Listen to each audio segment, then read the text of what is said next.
Hey everybody, Ian here, TradeStalker.com with a recap for you for the 16th of January 2018. It's been a little while since I've spoken to you guys, but I'm sure you're enjoying Mike's recaps. Excuse me. So the important thing to notice about this chart, as usual, the support levels that Mike gave from the prior day are in green and the resistance levels are in red. Prior day was a holiday here, so that's why I don't have anything on there. And you can take a look and see that this 2806 half to 2808 level was huge.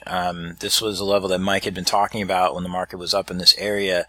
It looked a little scary since the market had just pretty much been parabolically running up, but you could see that was the high for the day, and we got to move all the way back down.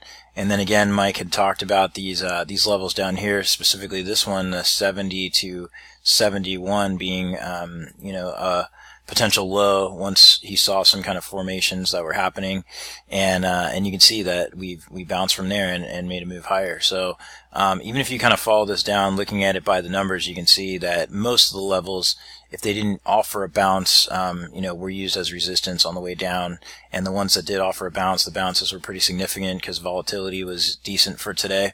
But overall, I mean, he basically nailed the high. And it didn't get down all the way down here, but the low as well.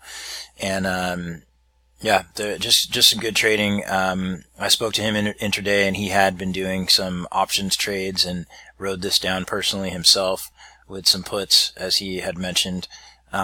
It's good stuff to take advantage of. If you guys have any questions, you can contact Mike at TradeStalker.com.